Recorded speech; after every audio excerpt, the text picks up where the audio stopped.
আমরা জনগণের ভোটের সংসদ সদস্য হয়েছি এবং আমাদের প্রধানমন্ত্রী জনাব তারেক রহমানের মন্ত্রিসভার দুটো মন্ত্রণালয়ের প্রতিমন্ত্রীর দায়িত্বে আছি।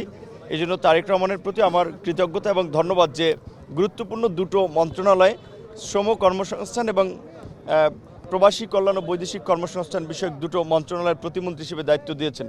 দুটো মন্ত্রণালয়ের কাজই কিন্তু অত্যন্ত চ্যালেঞ্জিং। একটা হচ্ছে যে এই যে আমাদের বিশেষ করে দেশের বাইরে ছড়িয়ে ছিটিয়ে থাকা বিশ্বের বিভিন্ন দেশে আমাদের প্রবাসী ভাইয়েরা এবং বাংলাদেশের মতো একটা ওভার পপুলেটেড কান্ট্রি যার ইকোনমির অন্যতম একটা বেস হচ্ছে আপনার প্রবাসীদের পাঠানো রেমিটেন্স। তো স্বাভাবিকভাবে আমাদের মতো দেশের জায়গা থেকে অনেক কিছু করা যায় না। উন্নত দেশগুলো তাদের নাগরিকদের যেভাবে বিভিন্ন দেশের সুযোগ সুবিধা দেয়, তো এই জেনারেশনের একজন তরুণ নেতা হিসেবে আমাদের তো প্রায়োরিটি যে আমাদের দেশের নাগরিকরা যেন বিশ্বের অন্যান্য যে সমস্ত দেশে তারা বিভিন্ন কর্মে বা পেশায় নিযুক্ত আছে তারা যেন মর্যাদার সাথে এই দেশের নাগরিক হিসেবে পরিচয় দিতে পারে।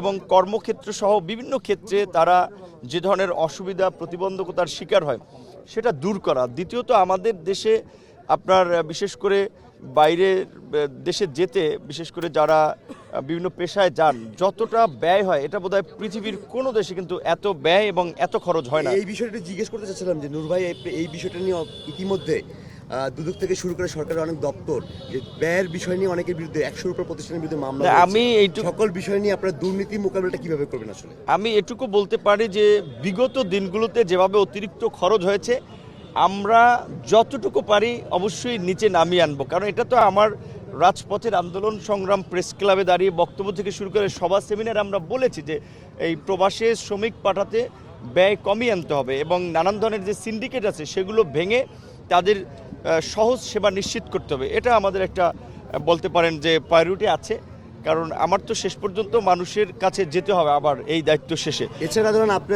শ্রম মন্ত্রণালয়ের দায়িত্ব আছেন। শ্রম মন্ত্রণালয় হচ্ছে যে সব শ্রমিকদের যে আমাদের অধিকার, সেই অধিকার নিয়ে আমরা শুধু মে দিবসই দেখি।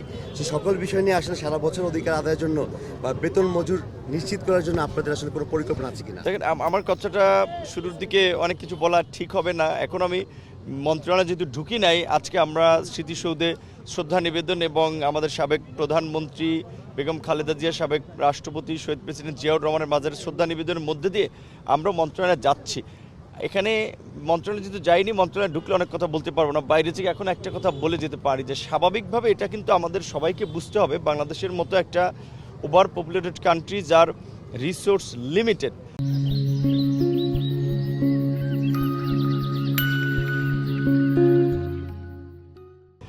এবং জনসংখ্যা একটা উল্লেখযোগ্য সংখ্যক জনগোষ্ঠী দারিদ্র্যসীমার নিচে বাস করে, তাদেরকে মেইন স্ট্রিমে নিয়ে আসা একটা বড় চ্যালেঞ্জ।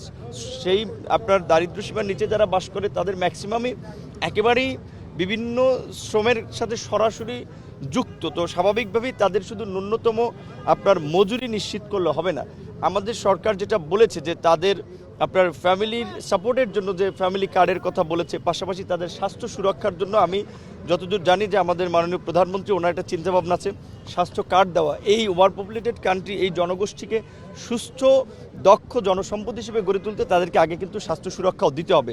সেই জায়গা থেকে অবশ্যই ন্যূনতম একটা স্ট্যান্ডার্ড মজুরি তো তাদের জন্য নিশ্চিত করতে হবে। গার্মেন্টস শ্রমিকদের পাশাপাশি অন্যান্য পেশায় যারা শ্রমিক আছে তারাও যেন ঠিকঠাকভাবে তাদের মজুরিটা পায়, সেটা তো আমাদের একটা দায়িত্ব থাকবেই। আরেকটা বিষয় হচ্ছে যে আমরা একটু অগ্রিম অতীতের অভিজ্ঞতা থেকে আর কি বলছি যে দেখি যে ঈদ এবং কোরবানির সময় স্বাভাবিকভাবে সমস্ত মানুষ বিশেষ করে তার পরিবারের প্রতি একটা বাড়তি দায়িত্বের চাপ অনুভব করে।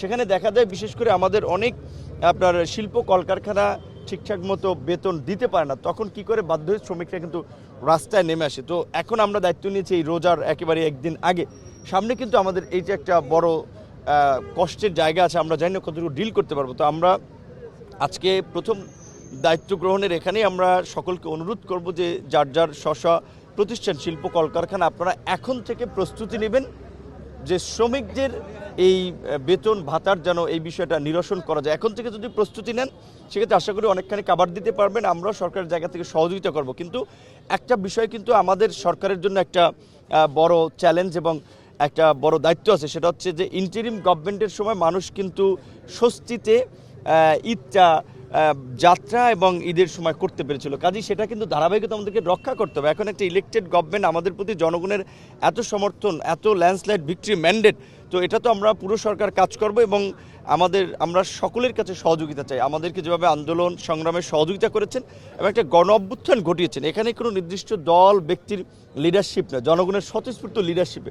কাজে আমি এটা ফিল করি যে আগামীর বাংলাদেশকে এগিয়ে নিতে হলে, বাংলাদেশকে পুনর্গঠন করতে হলেও সবাইকে স্বতঃস্ফূর্তভাবে যার যার জায়গা থেকে যে দায়িত্বটা আছে সেটা পালন করতে হবে।